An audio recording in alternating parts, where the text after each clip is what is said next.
Hi, Letty, hi. How's everyone? Hello. Today we're gonna be reacting to videos on YouTube and especially SCP videos. It's a universe that I've always been interested in, honestly. I do like it a lot.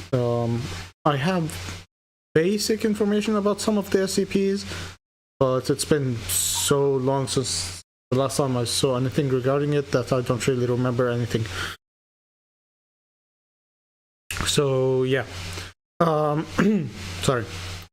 Just a heads up, in this reaction video or reaction stream, it's basically just chatting stream. If you can send me links of anything that you want me to react to as well, I'm more than happy to do that.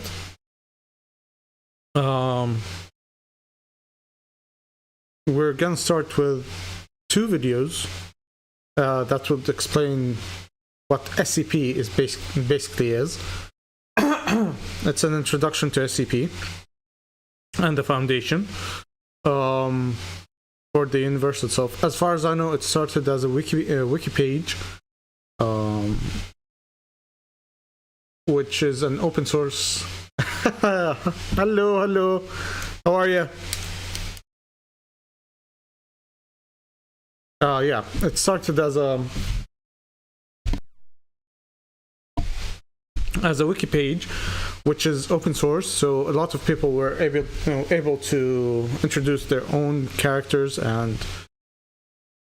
hello, how are you? How's everything?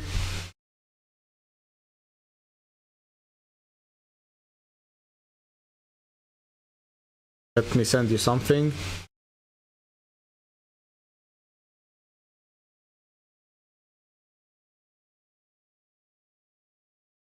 Hello.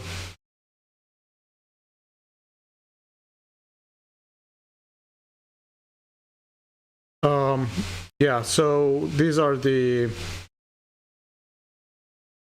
clips that we're gonna start watching today.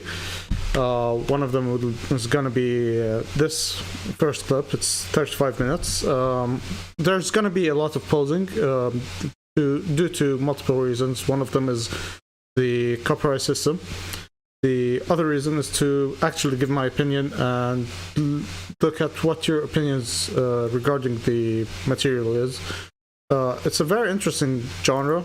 So yeah, how about we start in 3, 2, and let's go. So, you stumbled upon or heard about a thing called SCP, and you're wondering what it's all about. This guy... SCP, as far as I know, it's basically secure, contain, and protect, something like that. It's an anagram for these 3 words. It's basically like the Men in Black or Secret Service that contain anomalies that are basically a danger to humanity in certain ways. Not all of them. Some of them, there are multiple levels of the risk, Euclid and something like that. Some of them are chill. They are very helpful to humanity. Some of them are really dangerous to humanity. Some of them are catastrophe level or something like that. It's a very interesting subject, I'll be honest with you all. But yeah, let's start. Has all the information you need to know about what the SCP Foundation is and what it has to offer you. Think of it as the ultimate primer to the universe and the wiki as it is and should be seen today. This guide is split up into 3 sections, and they are as follows. Number 1, the basics. An introduction to the SCP Foundation and wiki, covering the SCP format, object classes, in-universe lore about the Foundation, and important vocabulary and why it all matters. 2. In-universe elements. We'll cover some background information and a lot of commonly used terms that might leave a new reader lost or confused. Number 3. Things to read and do. A tour of the entire SCP universe, covering all modes of writing and different kinds of pieces that you can read. From -Js to EXs, 001 proposals to groups of interest, tales, and canons. There's a lot more than just the SCP series. Okay, let's get started. The basics. Operating clandestine and worldwide, the Foundation operates... How's the audio? Can anyone just let me know how's the audio? Should I increase the volume for the video itself?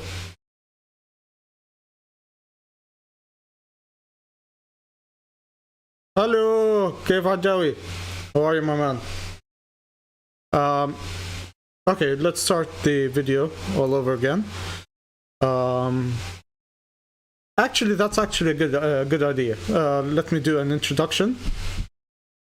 The voice is okay, but make the video a bit bigger. I don't think I'm allowed to make it a lot bigger because otherwise it could infringe on copyrights. From what I gathered from a guy who actually works in some of the platforms, you're allowed to, you're only allowed to have 30% of your screen that covers the video. So you're not allowed to have the full video or full-sized video. Yeah.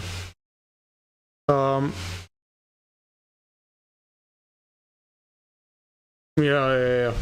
And hopefully it's not more than 40% at this point.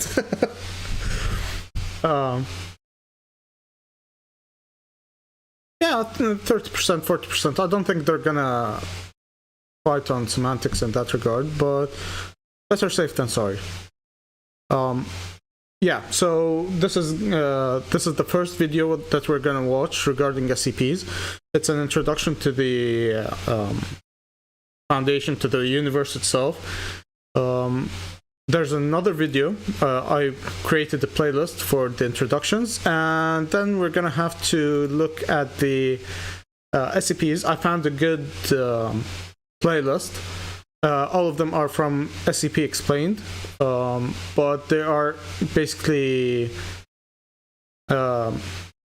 saved in a way that's numerical, so we can actually watch the SCPs based on the numbers. Because the channel itself, if you're gonna go into it, the first SCP isn't SCP-000. It's one of the later videos, I believe, or something like that. So it's kind of all over the place with the numbering of the SCPs. But it's one of the best channels regarding this subject material. At least that's what I think, because they have a lot of videos, and I've seen... I wouldn't say people reacting to it, but I've seen the channel being used in other reactors videos. I didn't look into it too much, just so I wouldn't spoil myself, and to make the reactions kind of authentic. But yeah. So for YouTube, hello YouTube. This is the first video. I'm actually thinking about cutting a lot of the videos that we're gonna watch to make them into clips. Not even clips, videos, separate videos to upload to the main channel on YouTube. So maybe before every video I would just say the name of the video and what we're gonna watch, and by the end of it, I'm gonna say thank you for watching, and I'll see you in the next video or something like that. So it's basically a good way to separate each video for their own separate videos on YouTube. That way we can take advantage of the reactions. Anyways, I've been talking long enough. Hello YouTube. This is the first video that we're gonna react to regarding SCP. This is SCP Explained, a modern introduction to the SCP Foundation. Yeah, so let's start now and see what it got in store for us. Okay, yeah, let's go. So, you stumbled upon or heard about a thing called SCP, and you're wondering what it's all about. This guide has all the information you need to know about what the SCP Foundation is and what it has to offer you. Think of it as the ultimate primer to the universe, and the wiki as it is and should be seen today. This guide is split up into 3 sections, and they are as follows. Number 1, the basics. An introduction to the SCP Foundation and wiki, covering the SCP format, object classes, in-universe lore about the Foundation, and important vocabulary, and why it all matters. Number 2, in-universe elements. This covers some background information and a lot of commonly used terms that might leave a new reader lost or confused. Number 3, things to read and do. A tour of the entire SCP universe, covering all modes of writing and different kinds of pieces that you can read. I think this part of the introduction is really important because SCPs are basically a wiki page, or at least they used to be. I'm not sure about the information about them now. So a lot of people can actually read about the SCPs if you go to the wiki pages. So having these kind of, let's say, surface level information would help you if you're interested in researching the SCPs on your own, or if you find them interesting. So yeah, that's actually a good thing to know. Yeah, let's continue. From -J's to EXs, 001 proposals to groups of interest, tales, and canons. There's a lot more than just the SCP series. Okay, let's get started. The basics. Operating clandestine and worldwide, the Foundation operates beyond jurisdiction, empowered and trusted by every major national government with the task of containing anomalous objects, entities, and phenomena. These anomalies pose a significant threat to global security by threatening either physical or psychological harm. Introduction. The SCP Foundation is a collaborative writing platform centering around a fictional Foundation, a scientific and military organization that seeks to protect humanity and the status quo by locating and containing anomalies, objects, life forms, events, locations, concepts, creations, and phenomena that, in one way or another, violate natural law. So it's basically like the Men in Black, if you remember the movie. But the Men in Black was more into aliens and that kind of stuff. SCPs are basically... they could be anything. They could be the pen that you're using. They can be your neighbor, the person you're living next to. It could be your mobile phone. It could be whatever. I mean, from what I remember, there were some crazy SCPs, like a coffee machine or something like that. I'm not really sure 100%. But yeah, so in general, they're basically like the Men in Black. They have to contain these anomalies and basically safeguard humanity. On the SCP Wiki, authors tell stories and explore ideas within this urban fantasy science fiction universe, creating rich pieces of writing that take place in a world where the anomalous exists and how people and organizations interact with them. These articles may showcase the different types of phenomena that might exist in this universe, the SCPs themselves, or tell compelling narratives about life and interactions within the SCP world, tales, canons, and groups of interest formats. The central focus of the SCP Wiki is the SCP file, commonly referred to as just an SCP.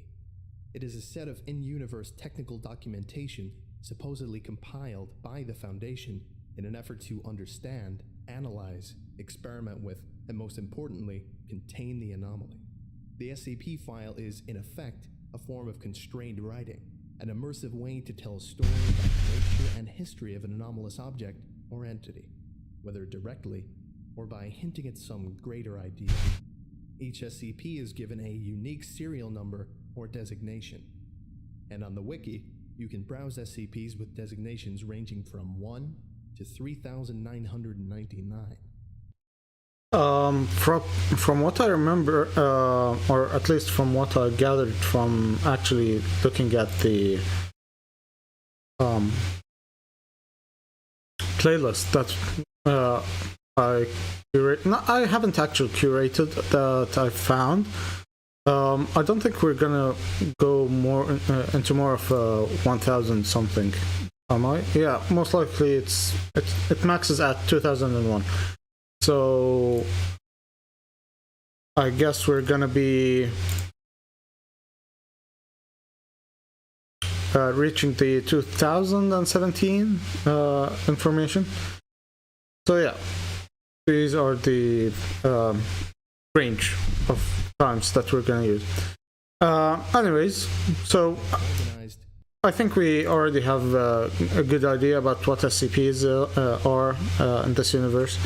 At least, kind of. If anyone needs more information, I can create a full video regarding this introduction. I mean, it's interesting, but I don't think it's interesting for people who have never watched anything about SCPs. We can go back to it in the future, but now we're gonna start with the first SCP, SCP-001. So actually, SCP-000, the lost SCP. Yeah. Hello, YouTube. This is the reaction for the lost SCP, SCP-000. I hope you like it, and yeah, let's go. Working at the SCP Foundation might just be the most exciting job a person can ask for. And by exciting, we mean that if you work as an SCP field operative, researcher, or mobile task force member, you're much more likely to die a horrific death on the job than, say, a plumber. Which is nice. No, I'm joking. I'm just joking. At least you get the honor of proudly saying that you're the first line of defense between the normal world and the terrifying domain of the anomalous. Well, unless you're one of the IT guys. Then your work life is likely as tedious and uneventful as the computer tech guy working on the Geek Squad.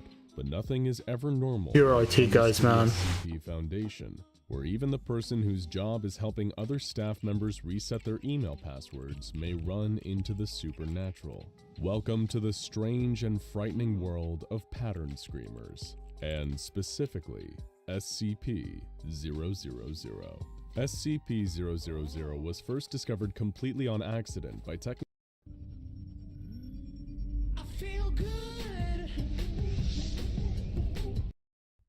researcher David Rosen, a man intrinsically connected to the pattern screamers lurking on the SCP Foundation computer database. Technical researcher Rosen is actually somewhat of a celebrity around the Foundation staff, due to the fact that he's so perfectly mediocre at what he does. His job as the glorified IT guy at the SCP Foundation was previously held by the more qualified researcher Patrick Gephardt, but Rosen was called in to replace him after Gephardt mysteriously disappeared while on the job.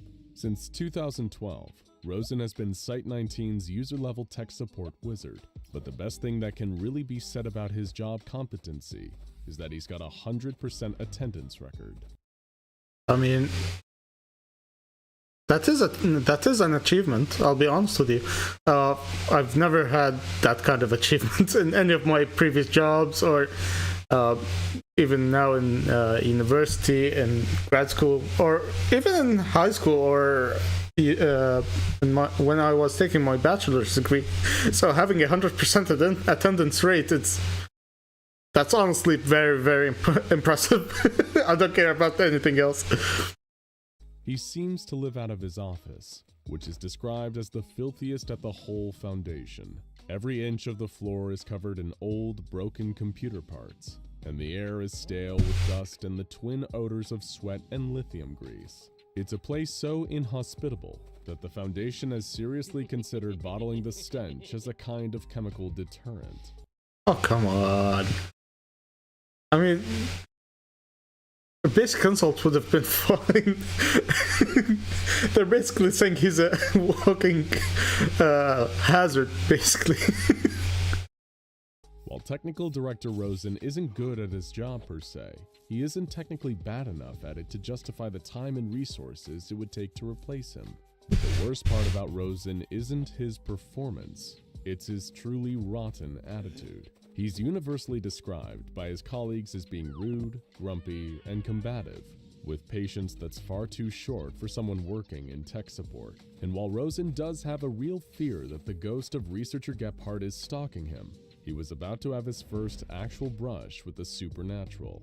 It all started when he began receiving automated repair tickets for SCP-000, a file that had no reason to exist. As any longtime follower of the SCP Foundation will know, the universal designation for the first cluster of SCPs to be discovered is SCP-001. There is no SCP-000. It simply doesn't exist. And when Rosen first found the file lurking on the database, he found that it was filled with worthless nonsense. The object class was recorded as null. The special containment procedures read, error. Field containment_procedures does not exist, and the mess of a description simply read, internal system error, field undefined. Please contact system administrator over and over again, becoming more mangled and nonsensical each time. I mean, that kind of makes sense if the designation starts with 001. So maybe it was an error, or at least a file that's just a placeholder. Because if you think about it logically, nothing can be subject 0.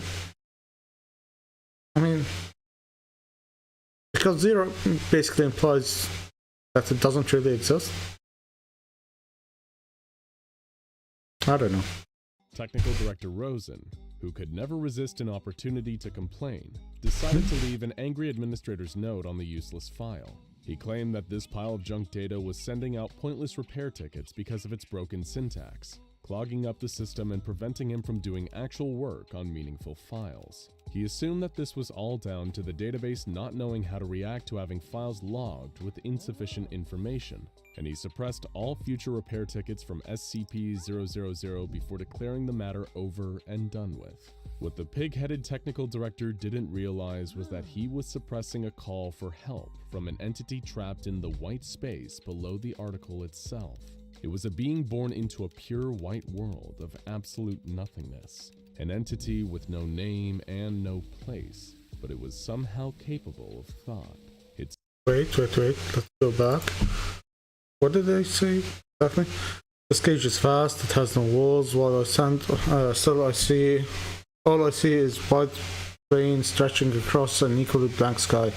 There's no life in this place. I can move for as long as I choose, but should I stop even for a moment, I'm snapped back to the spot, forever damned to be tethered to my prison. Despite this, I have wandered far, exploring the purgatory I have known for countless years. In my travels in this wasteland of white, I've seen flashes of things, horrible things, that simply should not be, grotesque abominations that appeared for moments at a time, only to disappear as if they had never been there. Oh man, that's kind of creepy, I'll be honest with you. My memories of these creatures continue, lead me back to the one memory, to one memory specifically. A black, shapeless being, a formless thing that could not have been created by any god in this or any other reality, appeared ahead of me as I walked and stared at. I mean, that's super creepy. An entity with no name and no place, but it was somehow capable of thought. Its panicked inner monologue is readable in the hidden text, which takes the form of a rambling stream of consciousness. The being first described coming to life in this empty world with no memories of where it was or even how it got there. It spent what could have been years exploring the empty wasteland. Occasionally it would see horrific monsters pop up around it, but only for a split second.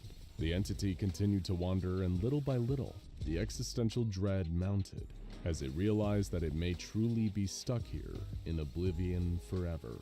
The entity only had one word to go on, a word repeated by some of the monsters it encountered: Foundation. The entity had no idea what this Foundation even was, but it grew to hate and fear it. Was this Foundation the one that trapped it here? The entity had all the time in the world to speculate on it. Eventually, the entity found its voice. Like any sentient creature in trouble, it began to call for help, eventually screaming, just hoping someone would notice it. These pleas likely translated into the frequent IT repair tickets, a coded SOS, an attempt to show that everything was not as it appeared on the SCP-000 file. Perhaps the entity may have found help if researcher Gephardt was still working at the Foundation, but instead its cries fell on the ignorant ears of Technical Director Rosen. It may as well have been speaking to a brick wall. Rosen, who had all the investigative zeal of Paul Blart Mall Cop, made sure that these cries would never lead to the entity's freedom when he suppressed the repair tickets. He had trapped the entity in a private blank hell. Oh, come on. They're ripping it to this guy. Forever hating a life it didn't choose and could never escape. But I mean, he's kind of inept, so it's kind of deserved. But come on, man. Relentless existential nightmare. This is the gist of your average pattern screamer. Pattern screamers are a perfect example of literally making something out of nothing. They are often a kind of floating consciousness, created from nothing, trapped in pockets of nothingness between the fabric of reality, driven mad by the purgatory-like nature of their existence. They're less living entities and more conceptual constructs, pure ideas, that just happen to be self-aware of their own existence in their private hellish voids. The SCP-00 file, a file for an anomaly that doesn't exist and thus had no reason to exist, is a perfect breeding ground for a pattern screamer. But sadly for the pattern screamer in question, Technical Director Rosen had no idea. This isn't the only time that Rosen had run into a pattern screamer without even knowing. Oh, come on. Just like the Welcome to I mean, come on, man. our IQ tests allow you to assess your intelligence quotient. first case. At this point, it comes to doubt how, if he's doing it on purpose. If it's not the first time, man. Rosen had run into a pattern screamer without even knowing either. And just like the first case, he was with no help whatsoever. This one began with SCPs, an otherwise empty file containing only this image. Director Winters, a Foundation administrator, wondered why this file even existed. Enter Technical Director Rosen, filled with equal parts sarcasm and insubordination. He gave a condescending reply to Director Winters, saying that the file was there to test the filing system, and the image was he's that kind of person. Okay. Winters never should have been on the page anyway, according to Rosen. Director Winters was annoyed at Rosen's typically rude tone, and asked him to make the purpose of the article clearer in the article itself. In response, Rosen did as he was told, filling the article in the most sarcastic manner possible. The whole thing was essentially a middle finger to Director Winters for having the audacity to even ask. Rosen signed off with, "There, finished. I certainly hope I have been clear enough to anyone who may have accidentally accessed this page. Through I kinda hate this guy. I mean, there's being... No, I shouldn't say anything. But people like that really annoy me. I mean, I get it, you may not be the best at your own job, but come on. At least try. what I am sure is Yeah, I finished. I certainly hope I've been clear enough to anyone who may have accidentally accessed this page through what I'm... We won't have any more incredibly competent directors.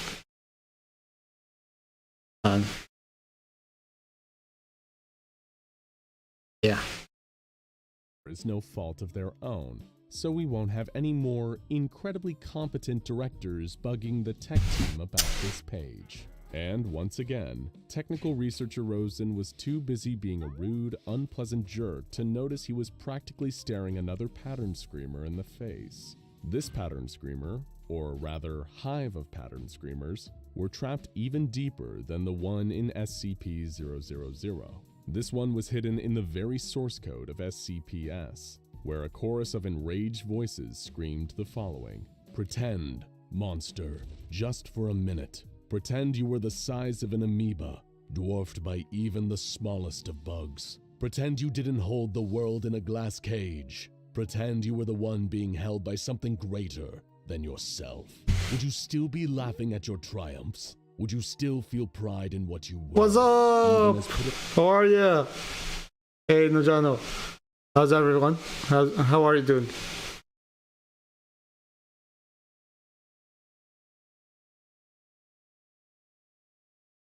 How are you finding the SCP? Is it interesting enough? Honestly, it is interesting. Good, good, good. How was your day? Are you relaxing now? Oh, really? I mean, this one is almost done. We're gonna start the second one in the playlist after it's done. This one honestly just annoyed me. The researcher in this story, quote-unquote story, is just an inept kind of person, so it's kind of annoying, but the story itself is really interesting.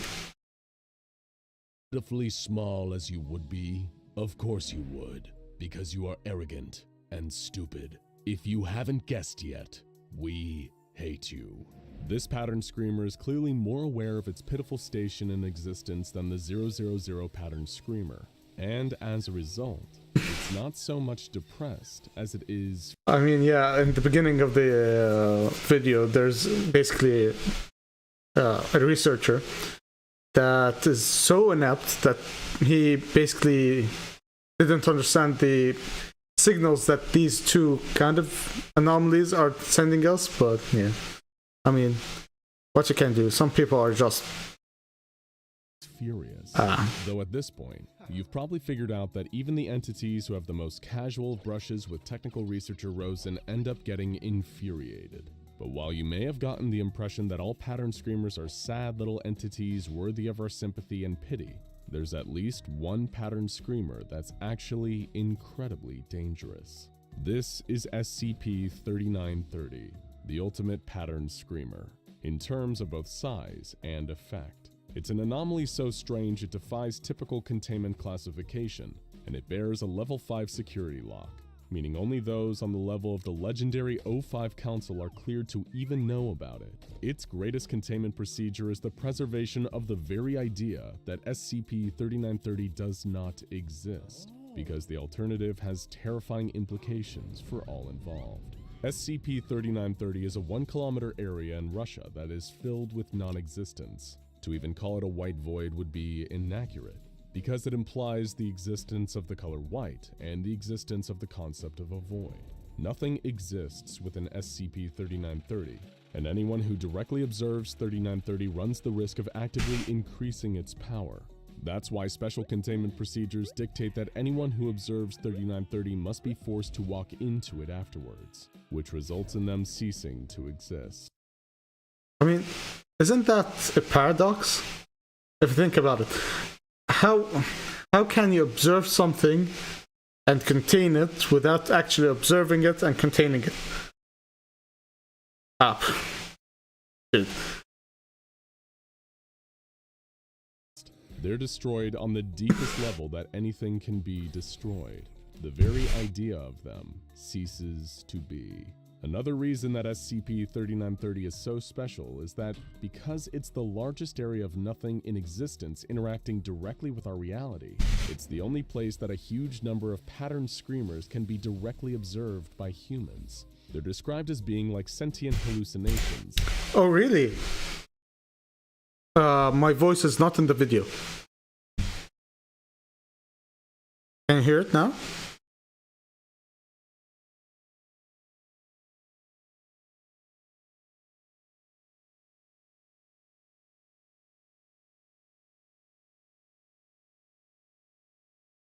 Can you hear anything now?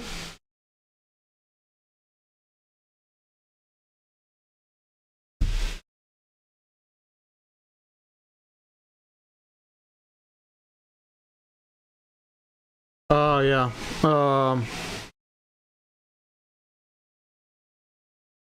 What about now?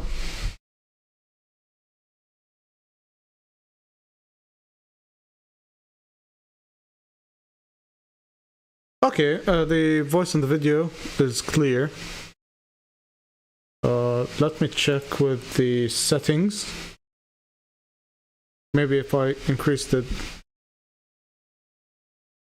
talk non-stop for 10 seconds so I can check the lag. What do you think about the lag now? Is there any lag? I mean, we can keep on talking for more than 10 seconds if you want to talk about it for a bit more. There is gonna be a bit of a lag between me and the stream that you are currently watching. I mean, there is I think a couple of seconds of lag between the messages that you sent me and the video that I'm uploading to the internet. Is there a better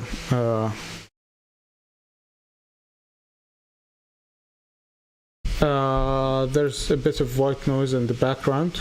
Okay, what about now? Is there less of a background noise at this point?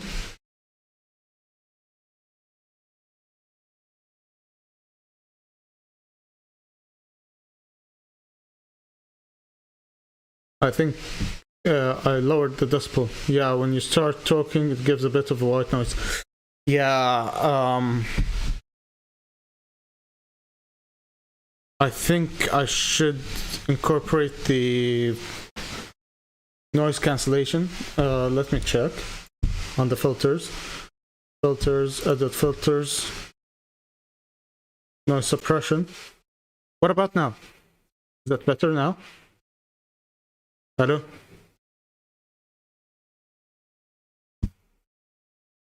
I think it should be a bit better now, especially with the noise cancellation. My voice much better. Okay, nice. So it's basically the noise cancellation or noise suppression setting. I had to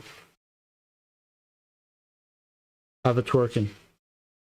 Okay, thank you for the feedback. Honestly, that's one of the things that I've been looking for this stream, because I changed a bit of the settings. I increased the gain on the mic and yeah, which kind of changed the gateways and the noise suppression and all of the other settings. What do you think about SCP-000 at this point?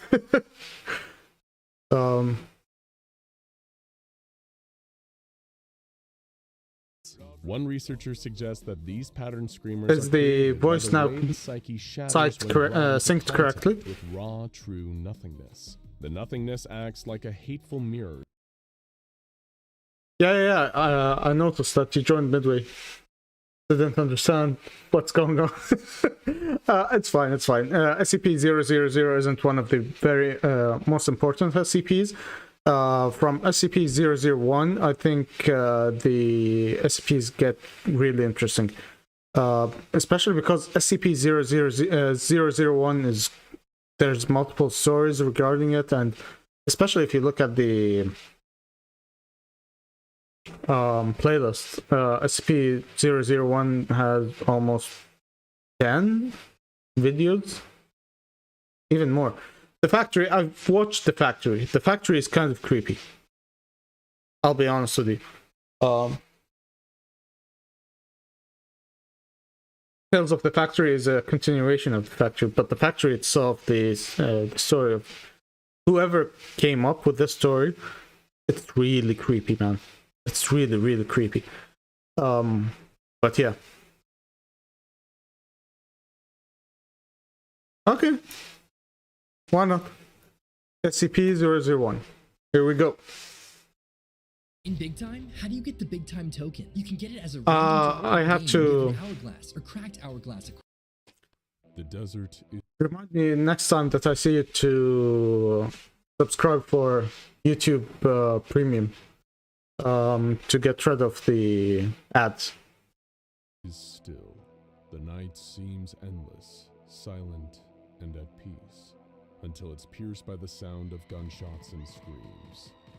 Deep in the Sahara, the SCP Foundation is waging war against a newly discovered enemy. A squad of Foundation agents is retreating, trying to get away from the ones who massacred their allies. They were attempting to eliminate the threat using conventional means, but their rifles were no match for the reality-bending entities of the Kingdom of Abaddon. The retreating agents cover one another as they make their way back to the extraction point. The enemy force advances. Agents that are caught too close to the sorcerers of Abaddon disintegrate into thin air. This is not an enemy they can defeat. The SCP agents need to get back to base and relay what they have found to their superiors. Out of the hundreds of agents sent into the Sahara that night, only a handful make it out alive. They are debriefed by their superiors at the Foundation, who classified the anomalous humanoids under the highest of threat levels. The Kingdom of Abaddon is a threat. The Kingdom of Abaddon must be eliminated. Reconnaissance done prior to the disastrous mission had alerted the Foundation to the presence of anomalies in the region, but they had no idea how strong the anomalous humanoids would be. From data gathered through old reports, it seemed like the Abaddon humanoids were responsible for the deaths of no fewer than 75 Foundation personnel, and had stolen at least 12 different items from the Foundation. Which, if you know some of the lore of the Foundation, I don't know if I should say it's kind of impressive, because it depends on the story. Sometimes the operatives, the people operating within the SCP Foundation are basically James Bond on crack. And sometimes they're just, do you know the red shirts in Star Trek? They're basically the same. They are fodder. So, but taking something from the Foundation, I mean, kind of impressive. Imagine stealing something from the Men in Black. The leaders of the SCP Foundation tasked research team Omega-5 with developing a weapon that would be capable of destroying the Kingdom of Abaddon once again. Yeah. The weapon they are researching must be capable of long-range destruction, because the moment any Foundation agent gets close to the area, they are vaporized by the reality-manipulating powers of its inhabitants. The project is given the name Twins of God, and is led by a Foundation doctor known only by the designation 051. 051 is popular in the SCP Foundation, well known for his in-depth research and charismatic personality, making him the perfect person to lead such a project. And 051 recently came across an anomaly that he believes holds the solution the Foundation has been looking for to defeat the Kingdom of Abaddon, Item 001. And so the Omega-5 team gets to work. That's the interesting part about the Foundation. They actually use the anomalies that they can use against other people.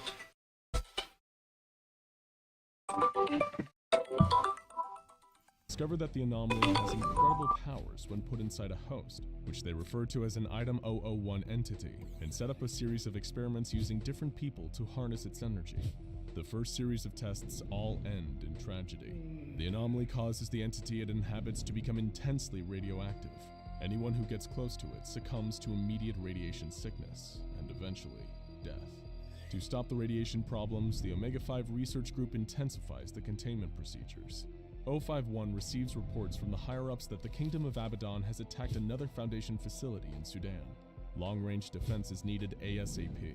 The administrator puts more pressure on Omega-5, and especially its leader 051, to solve the problems of Item 001 and develop a weapon that can save the Foundation. He stays awake for days on end, working tirelessly to create a safe and controllable Item 001 entity. Although there are signs that the weapon will work, it is still unpredictable. When Item 001 is initiated, the host entity becomes paralyzed, suffers severe cerebral hemorrhaging, and soon a new host is needed before testing can begin again. And that's not the only thing that goes wrong. Whenever the anomaly is put into a new host, sudden and random destruction of on-site structures and personnel take place. 051 knows, though, that if this power can be harnessed and controlled in the right way, that it could be the weapon that the Foundation needs to wipe out the Kingdom of Abaddon once and for all. In order to control Item 001, 051 has a mind kill switch implanted in its host's brains. 051 can activate the implant to incapacitate its host and immediately stop the unwanted destruction. Countless hosts are terminated by this mind kill switch in the early trials conducted by the Omega-5 team, but progress continues to be made, and eventually a hypothesis is formulated. Perhaps the disastrous side effects of Item 001 can be offset by spreading the anomaly across multiple subjects. They theorize that the immense mental load of the anomaly can be distributed among several hosts, thus reducing the toil it takes on each and giving them the ability to control its immense power. But 051 and the Omega-5 team need more data, and for that, they need more bodies. They consult with the director of Site-17, and it is concluded that the nearby town of San Marco would be an appropriate place to get the additional test subjects they require. On a quiet Sunday morning, Omega-5, along with support from a squad of armed SCP agents, storm into the San Marcos de la Vida Sterna church during the middle of Mass. They gather up a number of the younger congregants and bring them back to the site where Item 001 is housed. The researchers quickly ran through their new supply. And that's the interesting thing about the Foundation. They're not really the good guys. I mean, they're...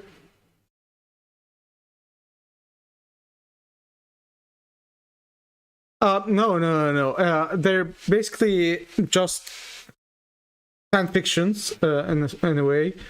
SCPs are a wiki page, so people can make whatever story that they want regarding the SCP, and they can use whatever country they want, they can use whatever object as an SCP, they can use whatever history that they want to create.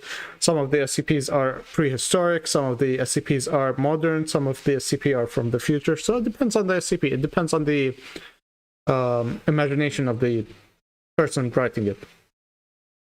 But yeah.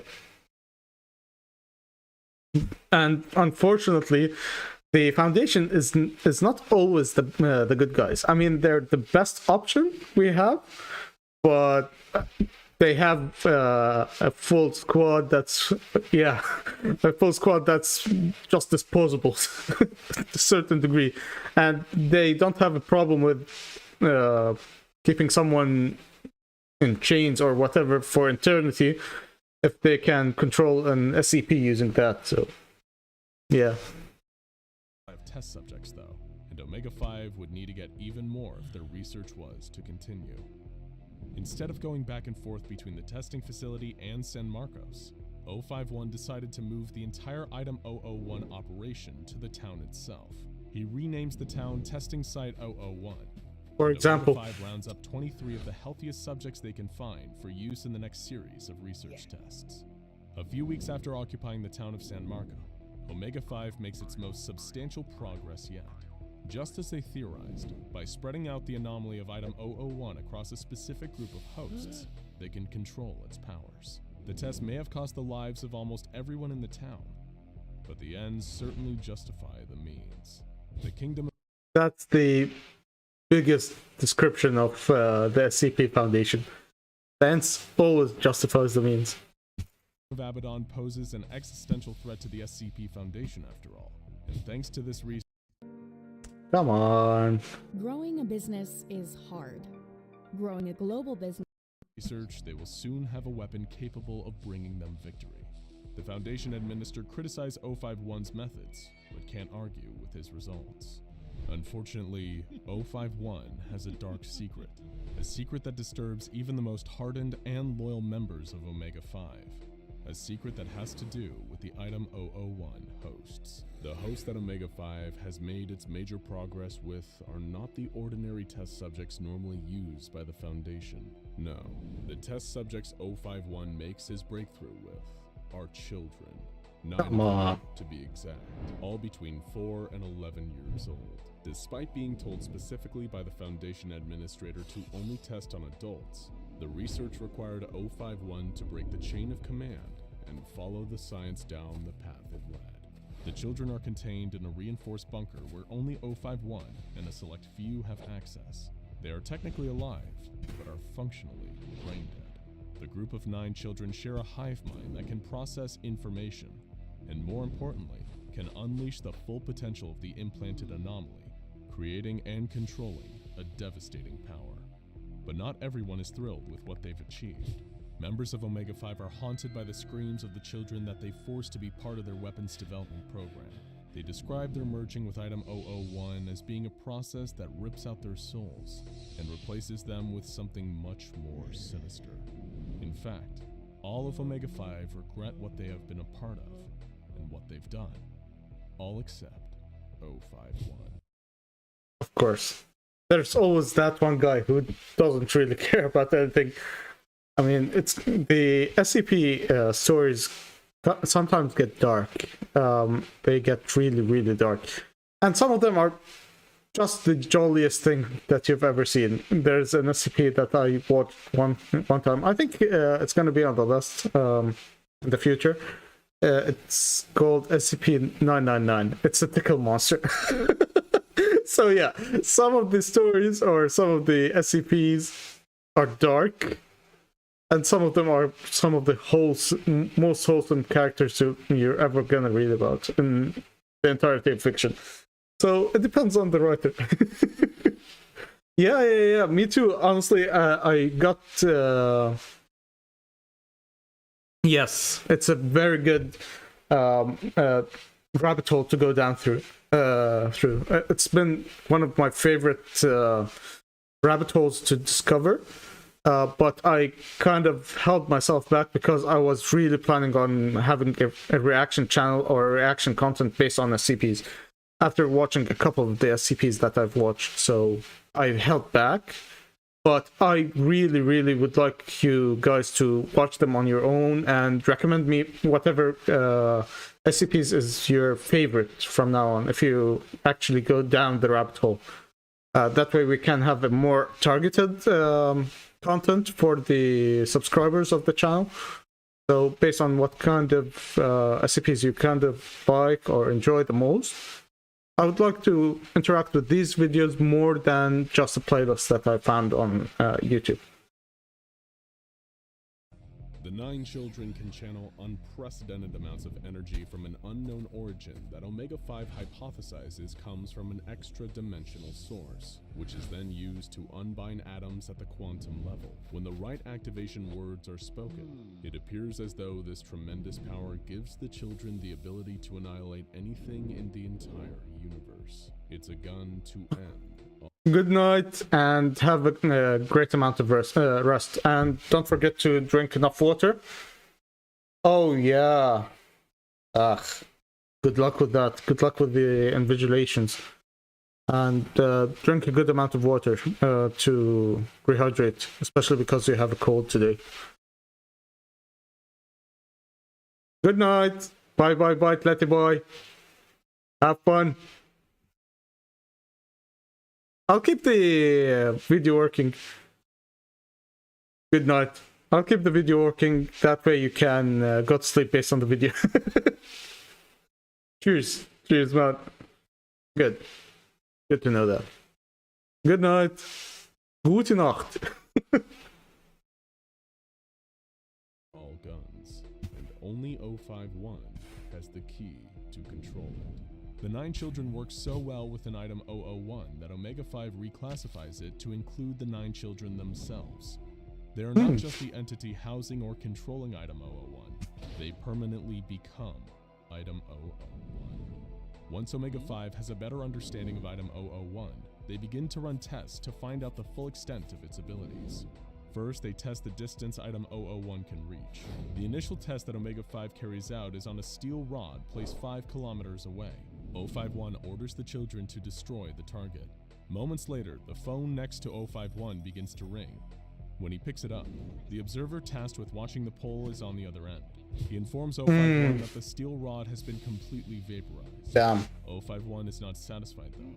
He has another pole sent out, this time placed 8,000 kilometers away from the 9 children. 051 asks the children to destroy that rod. Almost immediately, the phone rings again. The target has been vaporized. 051 smiles. The next series of tests Omega 5 runs on item 001. That's dangerous. You can use that for really, really, really dangerous stuff. You can... I'm not gonna say it, but you can vaporize a car. You can vaporize satellite. You can vaporize the moon. I mean, that's dangerous. Are to determine the maximum size of an object that can be destroyed. I mean, yeah. That's a good idea. That's a good question, because I just assumed that you can destroy the moon, but maybe there's a specific size limit. Let's see. The tests start out with a steel sphere, 3 meters in diameter, placed 1,000 kilometers from item 001.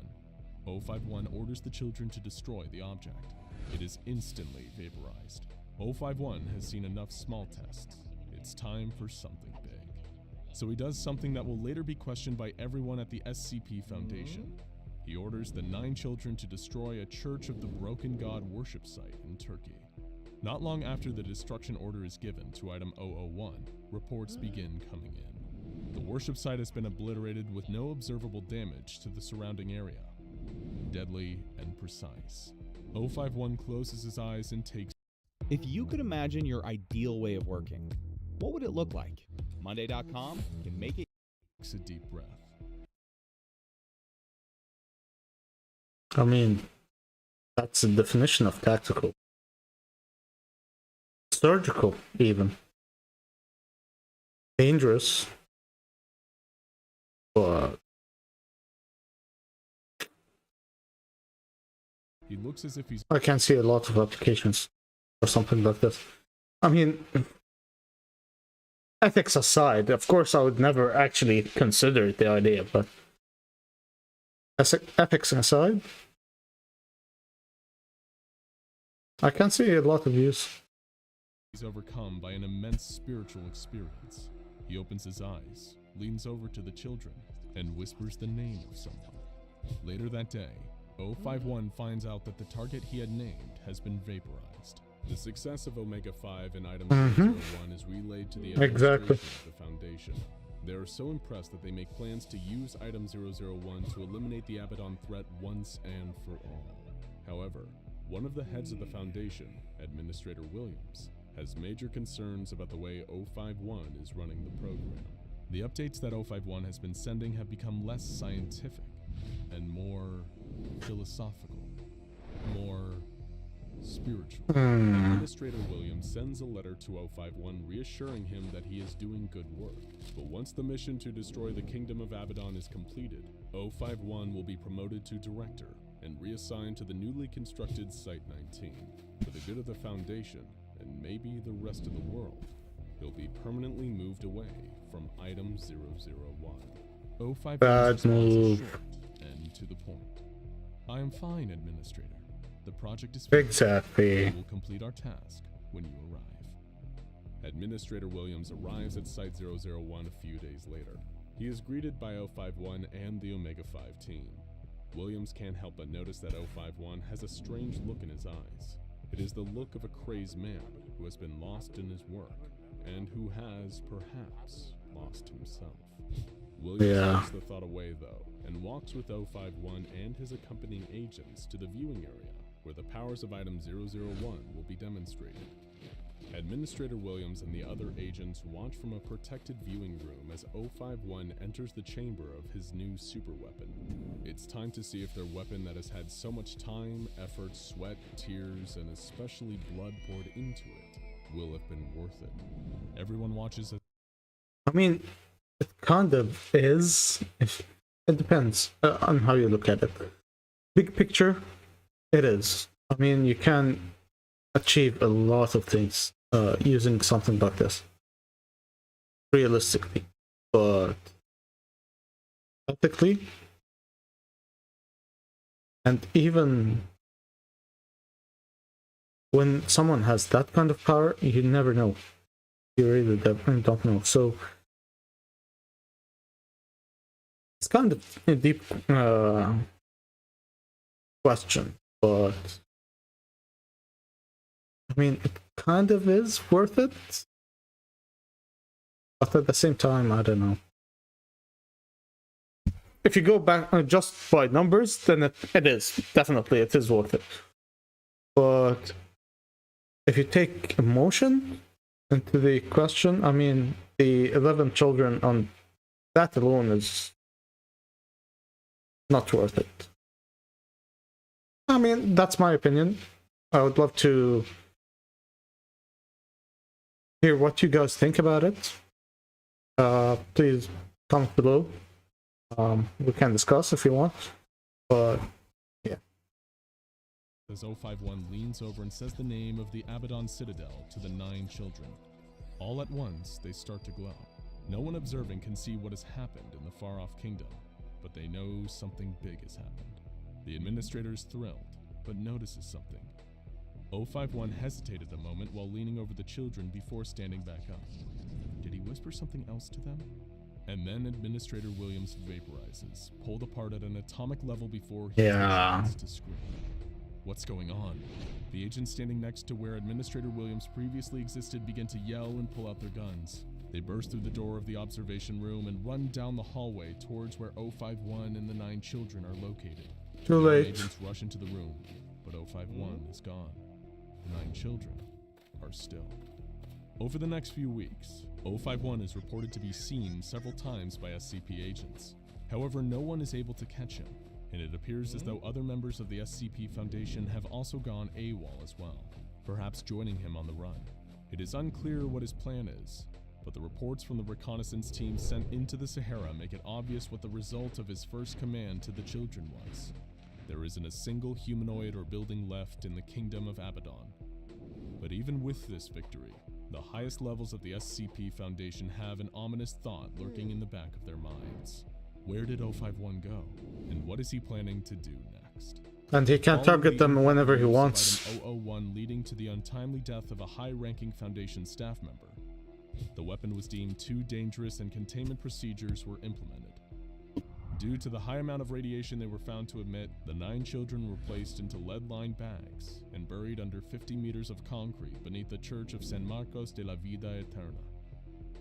Though all of the children continued to be functionally brain-dead, they still display signs of life despite their containment, and by order of the Overseer Council, have been classified as a thaumial entity.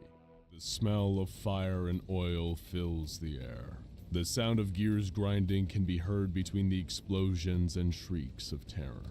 A man runs out of his house, only to have his leg grabbed by a metal arm and dragged back through his front door. SCP-001 leaves a trail of metal fragments and mechanical parts on the ground in the wake of its destruction. How did we reach this point? It's still the same. I'll play it. I'll keep playing, but kind of drawing the cuts. I mean, it's a compilation, so makes sense, but Iron chains swing from its form. Cast iron gears whirl within it. A glowing light throbs from the center of its body. SCP-001 is consuming everything in its path. After incorporating the truck chassis into its being, SCP-001 rolls in a lumbering fashion to the next house. It rips the gutters from the side of the building. Residents who live in the area flee their neighborhood, all the while hoping that the mechanical monstrosity skips over their house, so they have something to return to if they make it out alive. A section of SCP-001's undercarriage drops away from the main body. It rolls down the street, consuming more and more material. The new entity resembles a human spine and rib cage. It topples over, unable to support itself. The rib-like formations extend out to grab anything and everything within reach. The newly incorporated material forms what can only be described as a head. Light from within the eye sockets fixate on nearby civilians. The metallic creature picks up the people and places them inside its exposed steel rib cage. Then it turns and spots a woman helplessly trying to crawl away. The creature reaches out with a spiked tentacle and wraps it around the woman's body. She is placed inside of the chest cavity. Moments later, a severed hand falls out of the entity and onto the ground. It basically turned on humanity at this point. That's the risk. When you create something so powerful, that's the risk, man. Mechanical monster continues to gather bodies and materials. Okay, so it can actually incorporate humans into itself. It's not only mechanical objects. Interesting. Incorporating them into its frame. This AI tool will take your idea and create a complete book, complete with design, images. Growth begins to slowly expand on its back. It becomes so massive that the creature falls over and uses its limbs to scurry to a nearby house. There is a sickening crunching sound as the growth bursts. From within emerges 3 humanoid creatures resembling the civilians that the entity had consumed earlier. A female with chains extending from her scalp like dreadlocks stumbles away. The second humanoid is a man with cogs for limbs. He examines the clock-like components that have been incorporated into his body, then stares blankly into the distance. The third humanoid lies motionless on the ground. He did not. The 2 functioning humanoids look at their creator intently. For a moment, nothing moves. Then, as if they have been given orders telepathically, the half-human, half-machine humanoids turn and run away from the mayhem. A few weeks before the massacre caused by what would be designated as SCP-001, the Foundation had been in contact with the Allied Occult Initiative. There were rumors of an anomalous object in Mexico being worshipped by a group of people who identified themselves as the Church of the Broken God. Intel about the church claimed their deity was a small mechanical box filled with cogs and pistons. The box supposedly had supernatural abilities. It was said to be able to communicate with congregants of the Church of the Broken God telepathically. I don't understand. Following most likely they're gonna clarify, but wasn't it the kids or the weapon that was created by the kids that was SCP-001? Am I the only one who's kind of lost here? If they don't clarify and you actually know what's going on, please explain it to me. Yeah.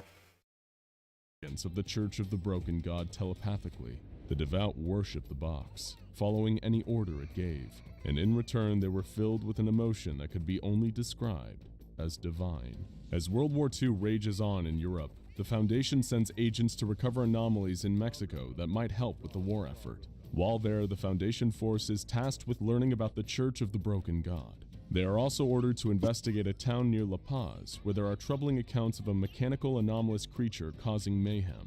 The agents make their way through Mexico, gathering various objects to bring back to Foundation sites in the United States. The unit loads all of the anomalies they recovered onto a train, with a plan to check out the stories of the mechanical anomaly they've heard about as they make their way to the US border. The train heads north along rusted rails. Just outside La Paz, they've come across a broken down train filled with what looks to be refugees. When the Foundation unit goes to investigate, they find all of the refugees repeating the same words over and over again, but they don't understand. The Foundation agents look at one another confused, until one of them translates the words into English. The words the refugees are saying over and over again are, La Máquina, the machine.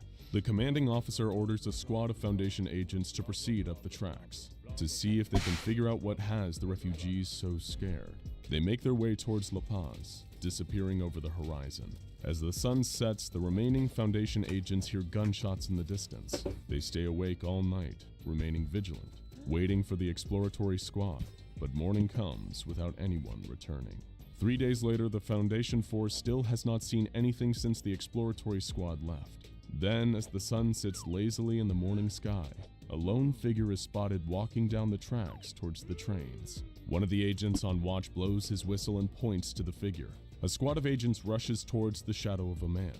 Their guns are raised, ready for anything. The figure drops to the ground and begins to crawl along the tracks. The agents reach the fallen man, only to find that he is one of their squad mates who has been sent up the tracks to investigate La Paz several days before. The agent's name is DeMarco. He is covered in blood.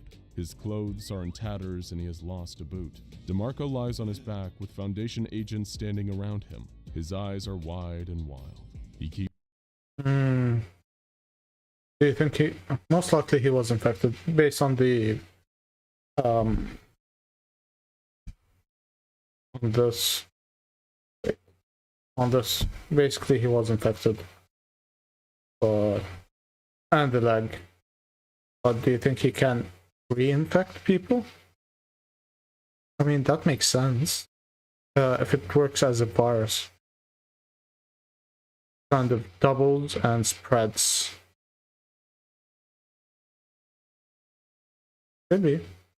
Back with Foundation agents standing around him. His eyes are wide and wild. He keeps babbling on about a world eater, how the rest of his squad had been mulched, and he is the only one who made it out alive. The Foundation agents carry DeMarco back to the makeshift base they created by the trains. They need to figure out a way to get the convoy moving again, but whatever is up ahead has already taken out an entire Foundation squad.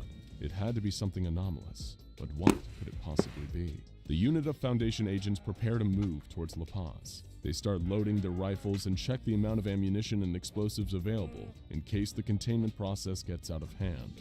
Just as they are about to leave the base, a convoy appears on the horizon. It is an allied occult initiative force preparing to attack whatever it is that is devastating La Paz. This organization's mission is to not secure, contain, or protect, but to destroy.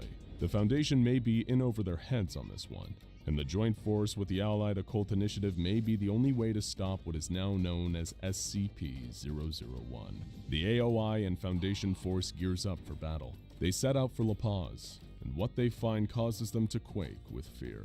SCP-001 has consumed so much material, it is the size of a mountain. It moves like a tidal wave of mechanical destruction, washing over the buildings and landscape under it. Whatever SCP-001 passes over is How can you stop something like this? I mean, if it's consuming everything that it touches, organic or material, how can you stop it? You can't shoot it. Not really. Because it would just absorb the bullets. You can't tie it down. It would just absorb the restraints.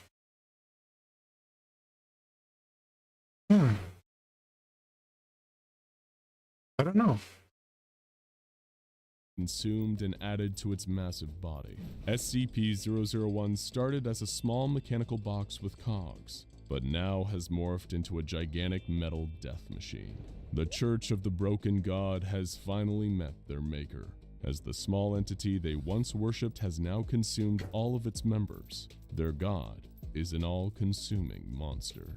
The AOI and Foundation forces do everything they can to stop SCP-001 from continuing its reign of destruction. They fire barrage after barrage of bullets and explosives into the mechanical anomaly. They bring in air support to try and damage it from the skies. That's what I'm saying. The AOI uses... That's what I'm saying. You can't shoot it. I mean, shooting it basically won't do anything. Is an all-consuming monster. The AOI and Foundation forces do everything they can to stop SCP-001 from continuing its reign of destruction. They fire barrage after barrage of bullets and explosives into the mechanical anomaly. They bring in air support to try and damage it from the skies, but nothing works. The AOI uses an artifact in their possession to lure SCP-001 to the coast of the Pacific Ocean, where a trap has been set for the so-called god. The monstrous mechanical creature moves slowly towards the water. It consumes abandoned cars, buildings, and boats as it approaches. In big time, Which would... it's big time cryptocurrency. It's real fun and easy. You can collect the big time token, battle The coastline. Which would just make it bigger, wouldn't it?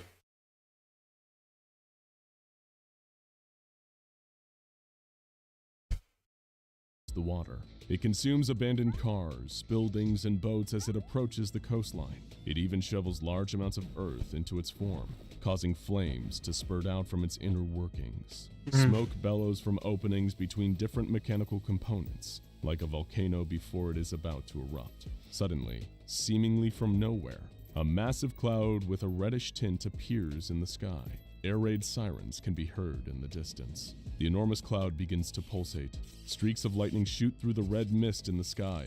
It now sits directly over SCP-001. Oh, come From on. within the cloud, part of a ship can be seen. It appears to be slightly damaged. Electricity flows over its hull. The vessel in the giant red cloud is classified as SCP-2399.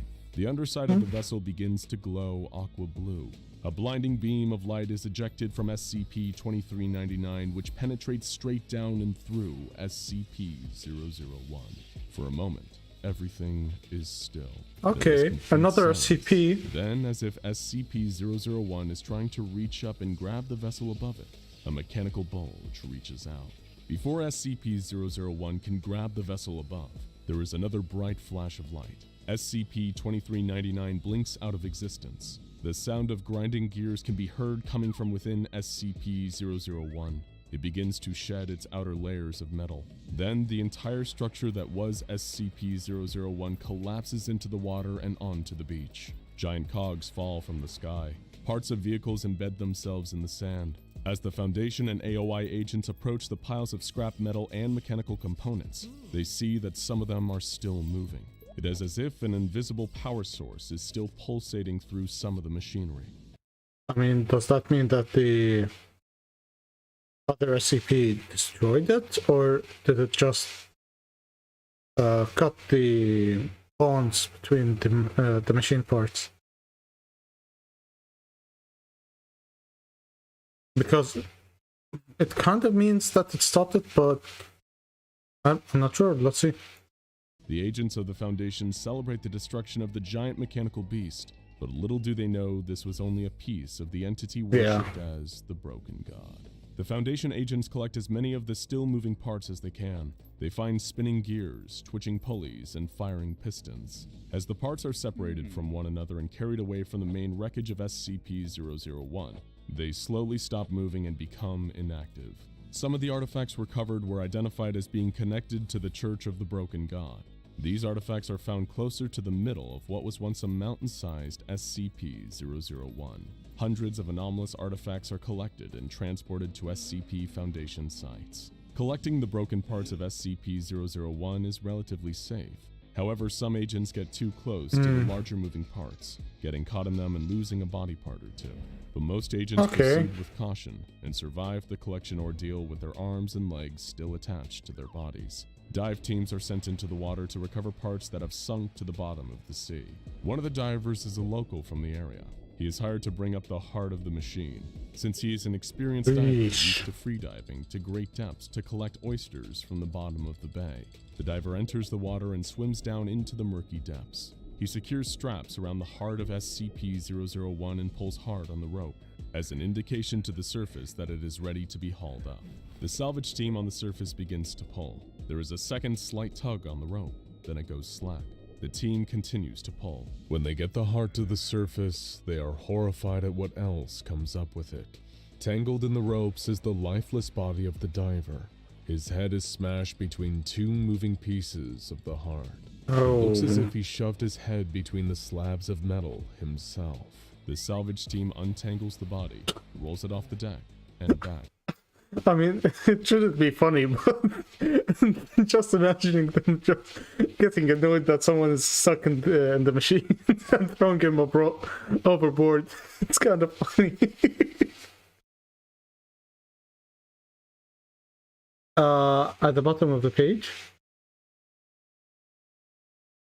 doesn't have a comment bar at the bottom of the page. Maybe she's not logged in to her YouTube account. I think she has to be logged in to be able to chat, like, or interact with the video.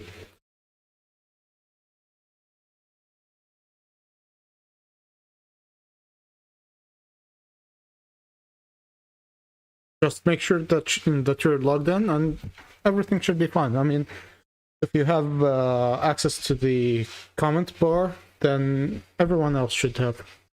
How are you? How's everything? How long have you been watching? Have you been are you enjoying the SCP? It's a really interesting subject.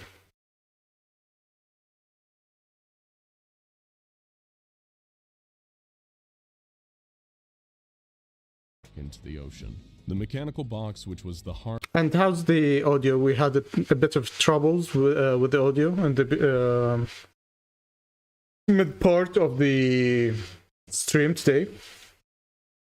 Almost half an hour ago.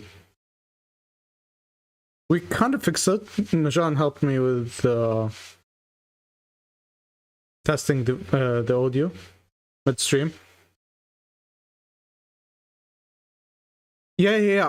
I understand that she joined using the link that I sent, but she could be joining as a guest on YouTube. She, for example, if she didn't log into YouTube itself on her device, she could be joining as a guest.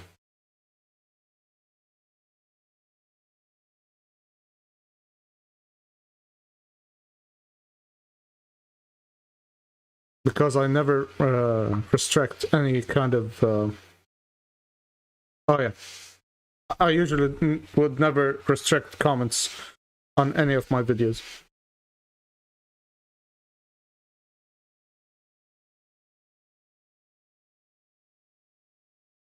Part of SCP-001 is offloaded on the shore, but as the Foundation box entangles the body, rolls it off the deck, and back into the ocean. The mechanical box, which was the heart of SCP-001, okay, that's good. on the shore, but as the Foundation prepares to move it to a containment facility, the weather starts to deteriorate. Hurricane-force winds sweeps across the water and batter the coast. The heart is kept in a secured storage warehouse until it can be moved. The people living in the village nearby complain of hearing voices and rashes so itchy that they practically tear their skin off. Once the storm passes, the Foundation agents load the heart onto a ship. It is to be transported to a Foundation site just across the border. The ocean seems calm and serene. The Foundation ship undocks and begins its journey up the coast. And let me Not guess. too long after beginning its journey, the ship slowly drifts off course. It is as if the crew has stopped manning their posts, and the ship is being controlled by a mind of its own. The Foundation ship crashes and sinks somewhere in the Pacific Ocean, never to be found. And most importantly, the heart of SCP-001 doesn't make it to the Foundation site. Years later, a man is walking along the beach. He hears something. It sounds like someone pounding on a large drum to the rhythm of a heartbeat. The man walks towards the sound. Something is drawing him forward, closer and closer to the heartbeat. He walks and walks until the beating stops. He bends down and moves the sand aside. He spots...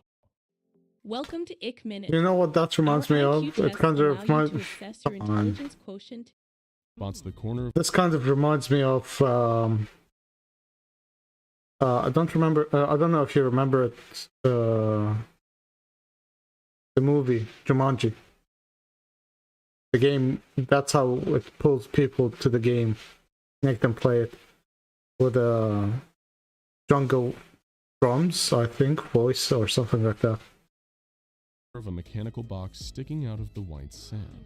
The man digs deeper and pulls out the small box. Inside, he can see gears whirling and pistons firing. He holds the box close to his own heart. It seems to speak to him. The man brings the box back to town. He starts to worship the box, and soon more and more people in the area join the new religion. They cast aside their own beliefs and focus on the powerful entity contained within the box. God is not dead, at least not yet. But the prophecies of the Church of the Broken God say that when the heart is found, the God will reassemble itself once again. And we're gonna die. Honestly, it's only us at this point. I only have 2 viewers. The 2 viewers are you and I guess me monitoring the stream. So at least I consider myself as a viewer. But yeah, when you and Sarah joined, we had 4 viewers. It's now down to 2, so it's just the both of us. I'm not sure if Sarah is watching. Nadine started watching in the beginning of the... What do you mean with what bullshit?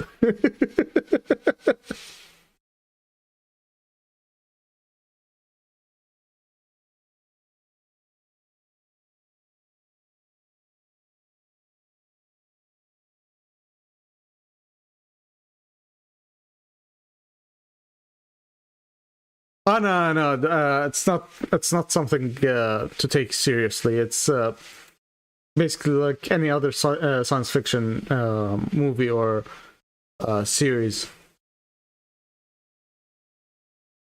Basically, the machine is kind of brainwashing people to treat it as a god, quote unquote, in a way to protect itself and gain enough abilities to destroy the world or something like that. The SCPs in general don't really go into spirituality a lot. It's more of science fiction.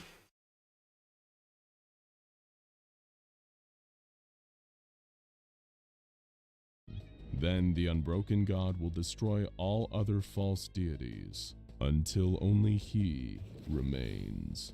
It's a quiet evening at Area 11 where the... As you can see, it's just something that wants to take control of the world, so it kind of brainwashes people into... yeah.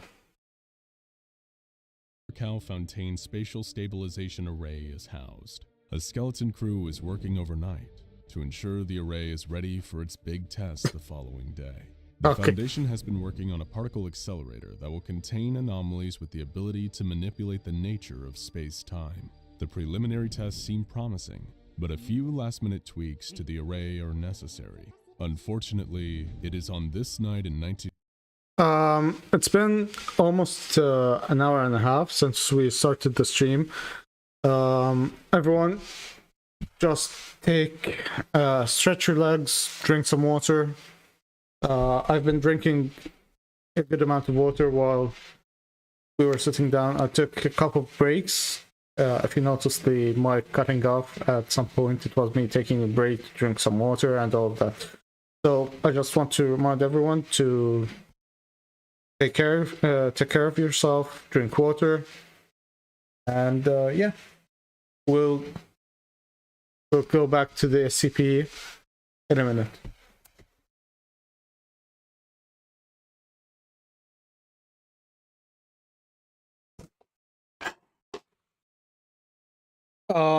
While we're taking a small break, anytime.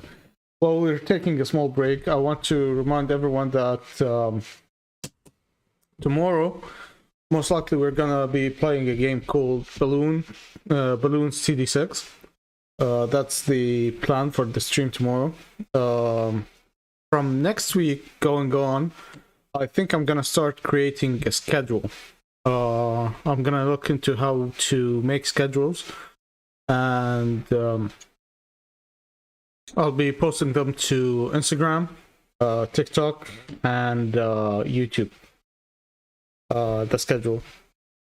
I'll try to create schedule on Twitch as well with Kick. I'm still not sure about the settings that I have to do there, if I can create just any schedule or do I have to make it manually. We'll see. But a schedule would be better for multiple reasons. One of them is people will know exactly when I'm gonna be live. I don't have to keep on sending people links to watch the stream. I would like to remind everyone to push the notification button, the bell button on YouTube, the follow button on Twitch and Kick if you are watching me there. That way you can get notifications whenever I go live. And yeah, please, on YouTube especially, please like, subscribe, and comment on the videos. Even the VODs, if you can, after the live stream is done. That way we can enhance the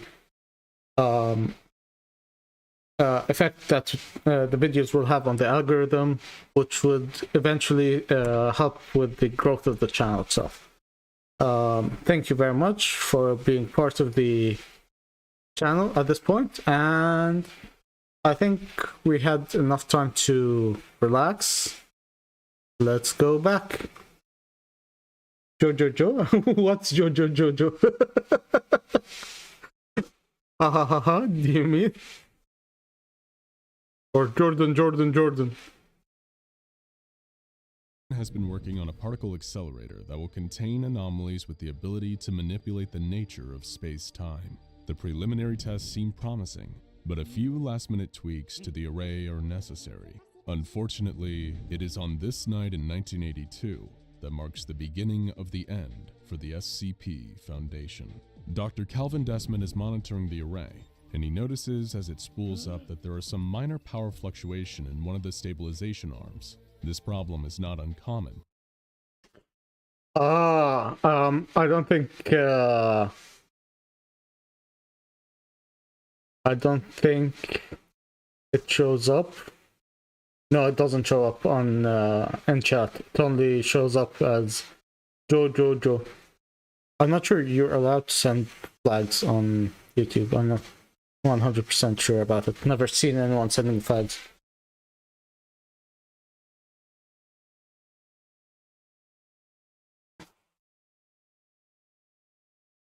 Are there any emojis that I've created? I've created a number of emojis. I'm not sure they are available to the stream itself. I'll try to create some of the emojis. Yeah, it's not sending anything. It's just letters at this point. You tried to send the Turkish flag, didn't you?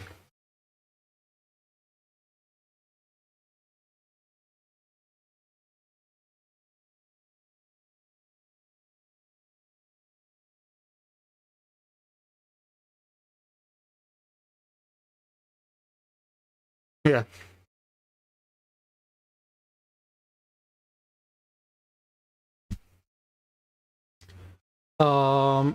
Yeah, let's go back to the stream.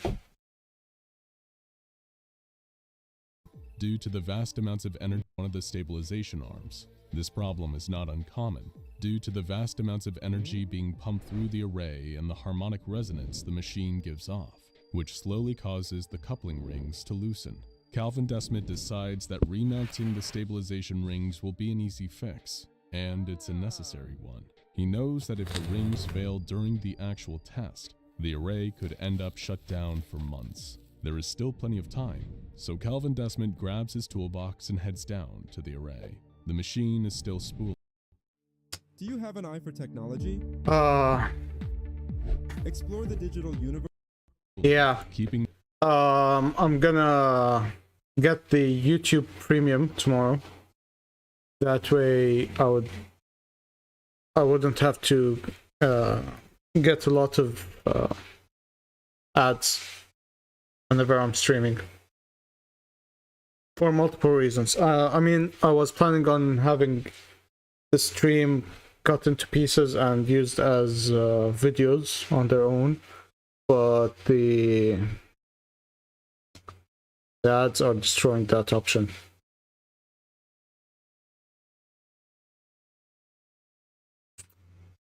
Tomorrow.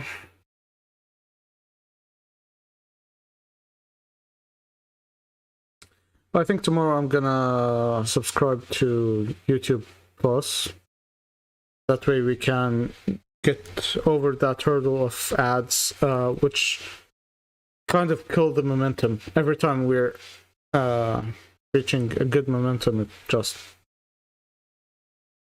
got due to the ads. The energy flowing at a constant low rate. There is no danger at the moment, as the inside of the array is shielded from the radiation and energy pulsing through the outer ring. But then, something unexpected happens. The system's primary generator begins to fluctuate uncontrollably. A catastrophic failure is imminent. Sirens begin to sound, the facility is evacuated, and the chamber is sealed. Deep in the bowels of the Oh array, man. Calvin Desmond cannot hear the evacuation announcement. The humming of the array echoes through the chamber, dampening all sound from the outside world. The array begins to come online while Desmond continues to work on the coupling. He has no idea what is about to happen. Meanwhile, a team of Foundation scientists scramble to get the power fluctuations in the main generator under control. As they frantically work, catastrophe strikes. They initiate the power down cycle, but as the generator struggles to keep the power flow balanced. Thank you, thank you. Are you enjoying the stream?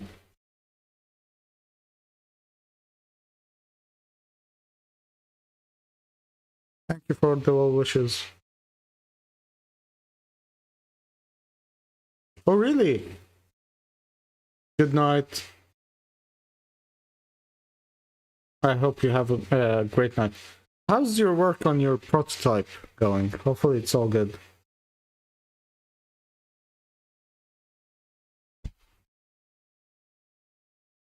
Good night.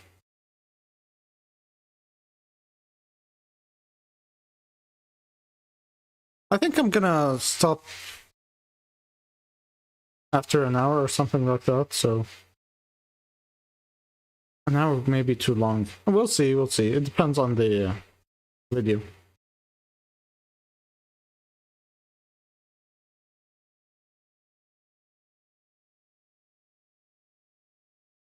Or I may cut this stream in half, this video in half. We can start with this video today and tomorrow with another video. We'll see.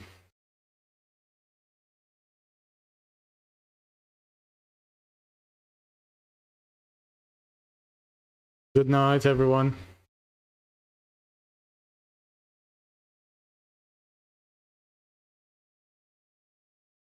An energy surge builds up. A massive amount of energy is released all at once, causing the main reactor to explode. The entire structure rocks back and forth, and Desmond is thrown into the side of the array. He too now knows that something is very wrong and runs for the exit. When he reaches the door, he finds that it has been sealed. In a panic, Desmond continues running through the tube to the next access point. This door has been locked as well. He's never been so scared in his entire life, and he shakes uncontrollably from the adrenaline being dumped into his muscles. The surge of energy rushes through the array towards Desmond. A singularity begins to form in the containment chamber. The array is working just as it should, except that there was never supposed to be a person inside as the singularity was brought into existence. Moments after the singularity forms, the massive pull of its gravity causes the stabilizer arm that Desmond had been working on to fail. The side of the array is ripped off, and Calvin Desmond stares into the naked eye of the singularity. Everything is silent and still for a moment. Then the singularity collapses in on itself, taking the test chamber and much of the research wing with it, along with Dr. Calvin Desmond. Sparking wires hang from the exposed walls and ceiling where the singularity ripped the main structure away. Water flows into the deep hole carved out of the earth where the array once stood. The scientists from Area 11 look into the crater left by the collapsed singularity. The Foundation administration sends agents to collect the staff at the site and document the failings of the project. They conclude that the accident was caused by human error. They order the array to be rebuilt, this time using entirely automated systems to eliminate the chances of another mishap occurring. Several years after the catastrophic events at Area 11, a new array is constructed.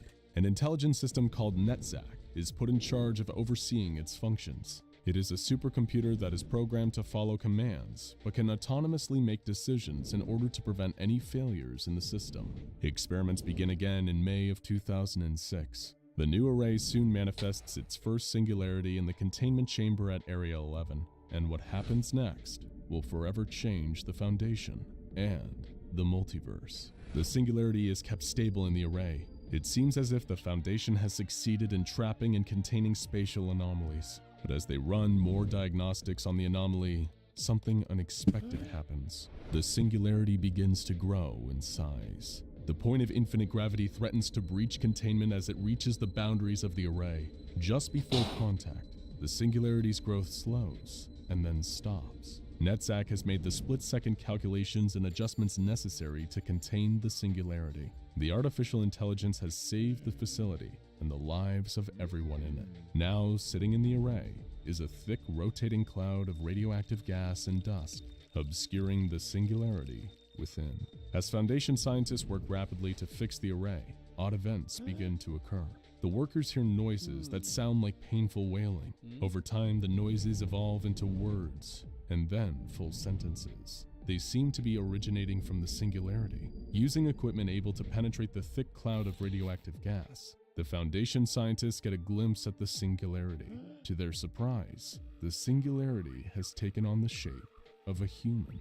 The scientists work frantically to figure out how the singularity could have formed itself into a humanoid shape. Dr. J. Barton Ramsey is the first to try and make contact with the humanoid within the singularity. He finds that the entity cannot communicate in the traditional sense. The massive gravitational pull of the singularity does not allow sound to escape its void. Instead, the entity manipulates gravity to vibrate the suspension rings of the array itself and create sound waves. The being in the singularity whispers in a metallic voice created by the vibrating of the array's rings and says, "Johannes Ramsey." Dr. Ramsey steps back from the observation. Let me guess, it's "How do you know Desmond. my name?" he asks the entity. The humanoid within the swirling gas cloud identifies itself as having the memories of Calvin Desmond. Yeah. It is not Desmond per se.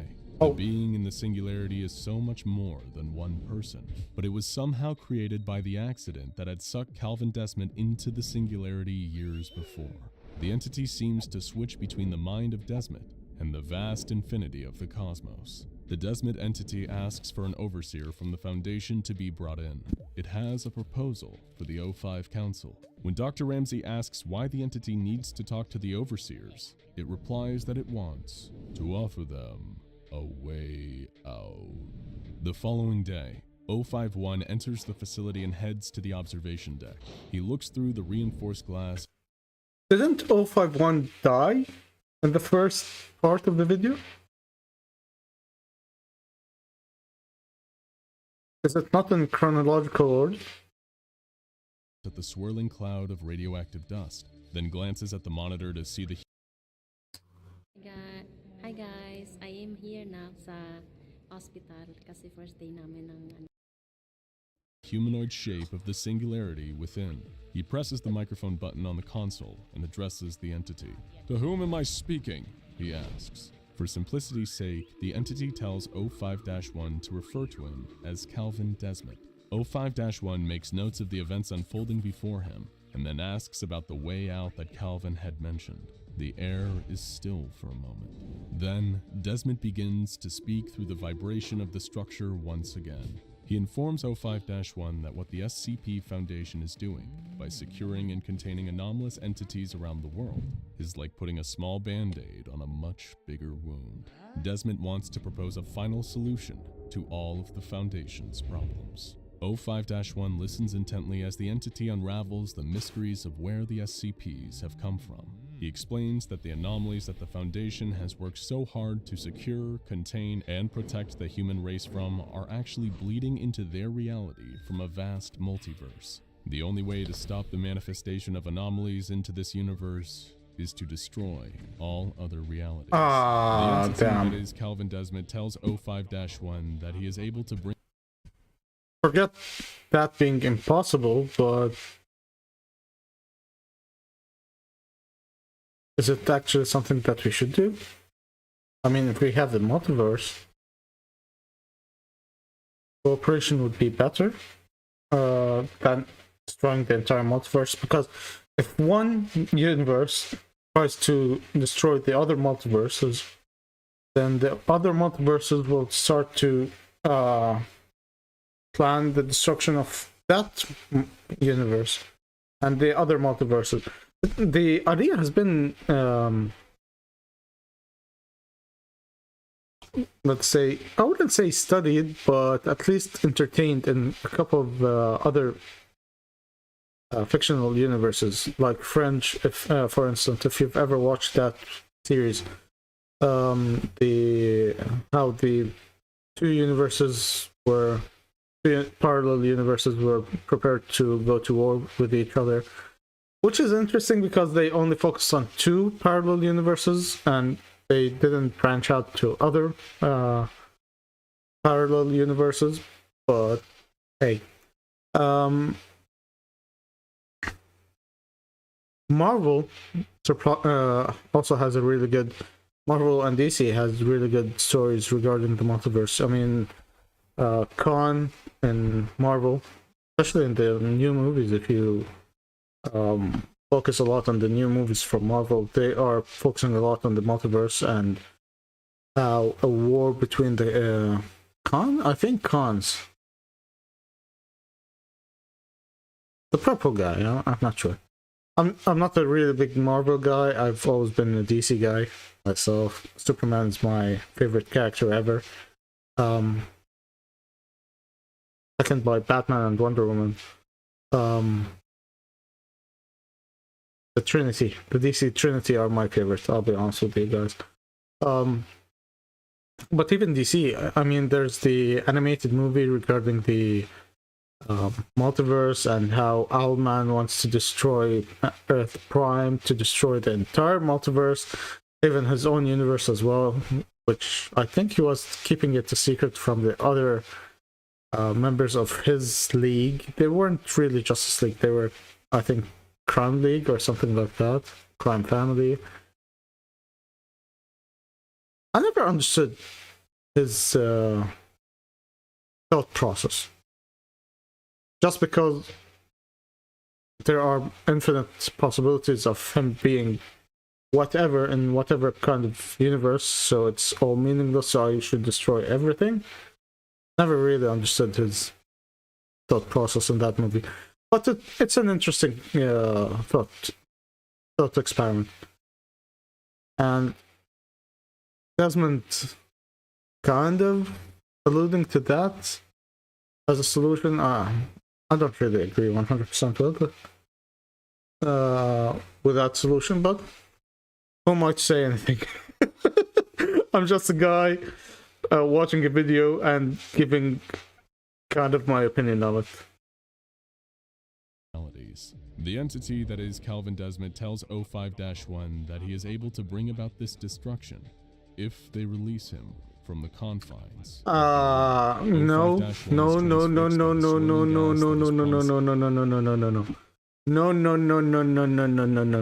Bad 051. Never release something like that. I mean, if anything has the ability to destroy the multiverse, then being bound into a sphere shouldn't be a big problem for it. So it's kind of just trying to convince you to get out, to get it out. At that point, it's gonna destroy our Earth and our Earth alone. So, nope. Him and everyone else on Earth salvation. He shakes his head in disbelief. Could this be true? Nope. 5-1 turns away from the swirling gas and begins to walk away from the viewing glass. I'll need to think about what you're saying. The structure begins to shake slightly. The voice of Calvin Desmond reverberates off of the array a little louder than before. Choose quickly, Overseer.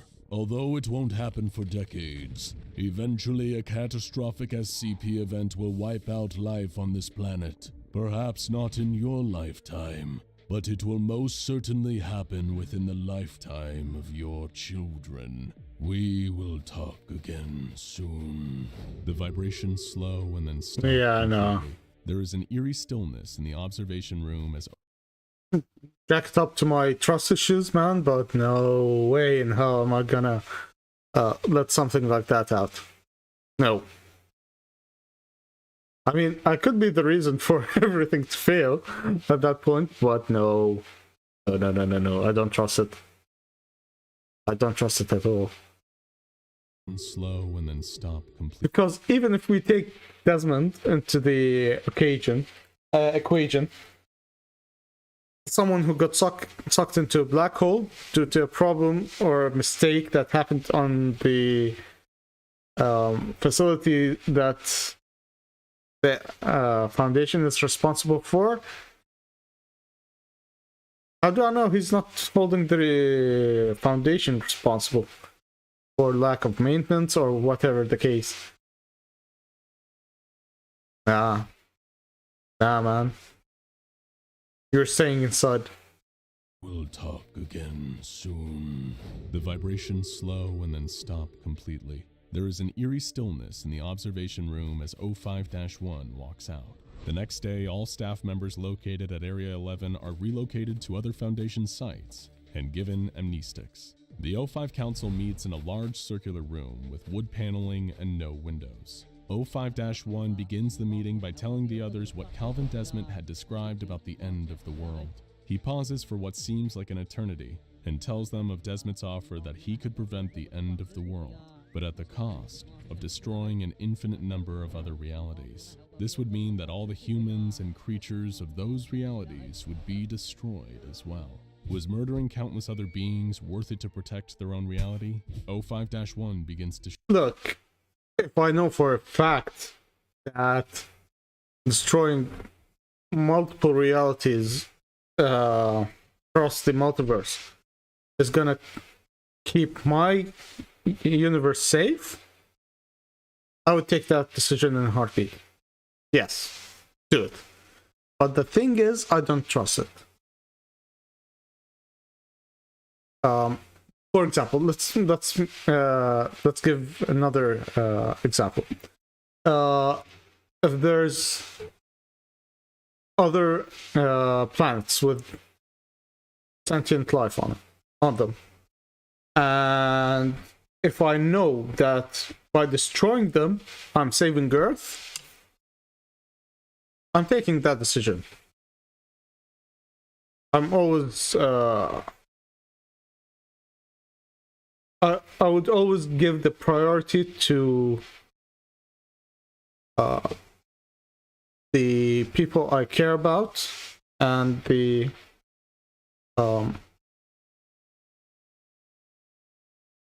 reality that's more affecting to me personally. That would affect me personally.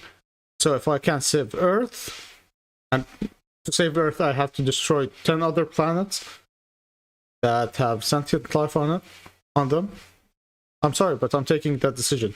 And I don't doubt that they would take the same decision as me as well. They're gonna save their own planet. But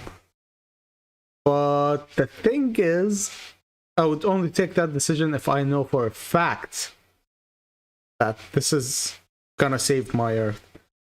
This guy is stupid, because from the way Desmond was, or quote unquote Desmond was speaking, I don't trust him. I just don't trust him. So no. And in this scenario, no. But if I know for a fact that I can save our reality, yes, in a heartbeat. shake. He hasn't slept or eaten anything. Their own reality. O5-1 begins to murdering countless other beings worth it to protect their own reality. O5-1 begins to shake. He hasn't slept or eaten anything since his talk with Desmond. He's being torn apart from the inside. O5-3. I want to be a game designer. Let's build our character in Vox Edit.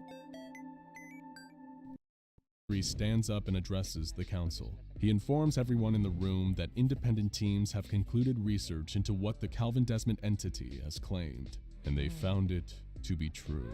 The world really would come to an end. Furthermore, the research team... The world will come to an end, but does he have the ability to save our world? That's the point that I don't trust. If he doesn't have the ability to save our world, then at that point, no, it's not worth it.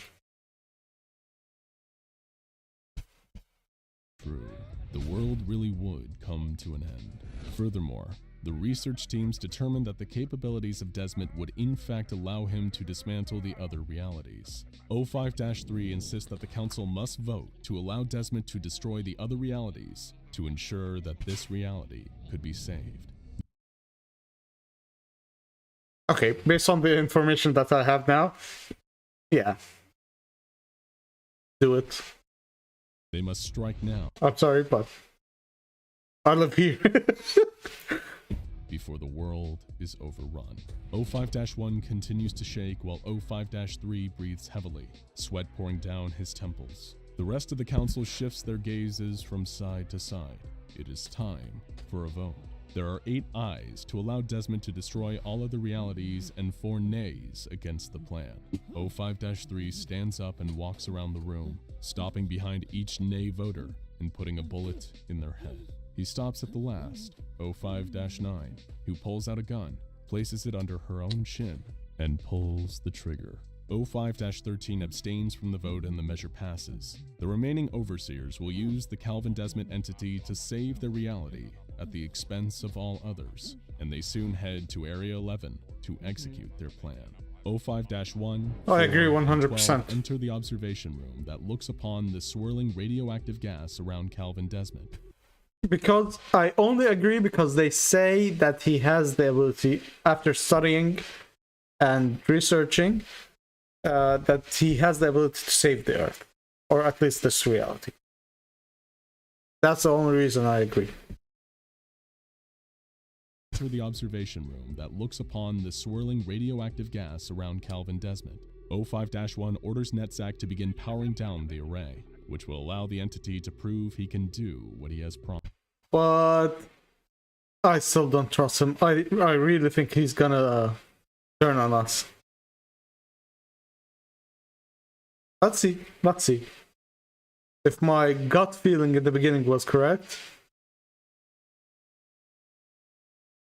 What do you guys think? I think my gut feeling is correct. I would have still voted yes, but my gut feeling tells me he's lying. They have pinpointed the reality that SCP-884 came from, and the shaving mirror itself sits on a table in another room in the facility. O5-3 stands in the room, watching the mirror to see if anything happens. O5-1 asks Calvin Desmond to eliminate the reality that the mirror had come from. The room shakes as the entity uses it to acknowledge the request. Moments later, the phone rings in the observation room. It is O5-3. He informs the others that the mirror has disappeared. Its reality has been destroyed, and therefore, it no longer exists. There is a sigh of relief in the room as the overseers realize that this just might work. O5-1 asks Calvin Desmond to continue and destroy all the realities that are bleeding into their own. This time, the entire facility begins to quake. Suddenly, something doesn't feel right. Jerks backwards, his eyes wide in confusion and horror. His body seems to be compressing under an unknown force. O5-1 begins to distort. His legs and arms fold into the core of his body. His head snaps down, and all that was O5-1 is sucked down into a single point in space before it completely disappears. Calvin Desmond then turns his attention to the other 2 overseers in the room. They seem to collapse into black holes of their own in the center of their bodies. Netzach's warning klaxon begins to sound, signaling that the emergency failsafe has been activated. Before Calvin Desmond is brought under control, the structural support in the entire facility vibrates with his words. They are in a voice that sounds strangely similar to O5-1's. Your children are free to live lives that do not end in horror. An end to your perpetual struggle. An end to darkness. The freedom to live in the light. All traces must be removed. This world must be washed clean. The Foundation does not escape atonement. It is the only way out. It had been a deception. The Calvin Desmond entity had no intention of... Yeah. Told you, my gut feeling is correct most of the time. I really have a really good gut feeling. Or a really good gauge from gut feeling. I would still take the chance if it means saving our reality due to the information that was given to me, although my gut feeling was telling me no the entire time.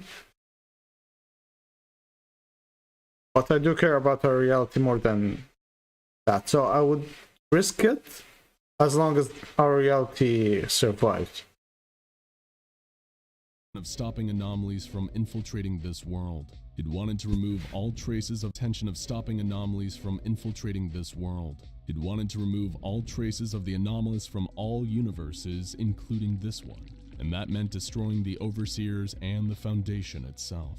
Their destruction would serve as an atonement for the pain and suffering they had caused in their quest to secure and contain the anomalous. Calvin had to lie to the Overseers about the real plan, since he knew they'd never sacrifice themselves and the Foundation, even if it meant an end to the anomalies plaguing our world. I don't know. I mean, even if I knew that I would disappear, if it means saving the world, I would still vote yes. At least I would love to think that I would vote. At that point, no one really knows what they're gonna decide, but I would like to believe that I'm the kind of person that would say yes.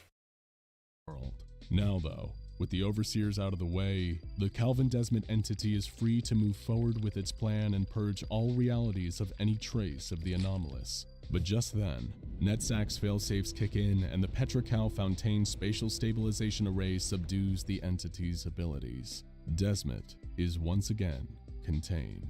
05-3 bursts through the door and into the observation room. He stands before the shattered glass of the window that looks into the array. 053 asks NetSAC how long the containment array can hold Calvin Desmond. The computer's voice fades in and out, but says, given current conditions, 119 days, 6 hours, and 47 minutes. 05. If you're creating content that stands out, you are not looking for just music. You are looking for great music. 5-3 sighs. He tells NetSAC to make a note in the SCP database that the Calvin Desmond entity will now be known as SCP-001. Then to make dozens of other randomly generated entries and label them as SCP-001 as well. He knows that they will need to keep the true nature of what this entity can do a secret. 05-3 walks out of the room. Under his breath, he speaks to himself. They'll say that I'll know the one true God when I see it, and to give that God everything it wants, because that's the only thing that matters. Tonight, it appears God wants to talk to me. Calvin Lucian stands at the end of a dusty table in an abandoned warehouse. In the shadows across from him sit several hidden figures. The warehouse is falling apart, but is suitable for the meeting Calvin has requested with the heads of the Chaos Insurgents. I think this should be a good place to stop tonight. I'll keep the video at the same point. I see it, and to give that God everything it wants, because that's the only thing that matters. Tonight, it appears God wants to talk to me. Calvin Lucian stands at the end of a dusty table in an to talk to me. Calvin thing that matters. Tonight, it appears God wants to talk to me. Okay. I think that's enough for tonight. Thank you for being part of the stream, and for everyone who's watching the VOD in the future. Thank you for taking your time to watch this content. And yeah, I hope you have a very good morning, evening, afternoon, and good night. It depends on when you watch this video. See you guys. Bye bye bye, Tlati bye. Bye bye. Like I said, tomorrow we're playing balloons, so look forward to it. Yeah. Bye. Bye bye.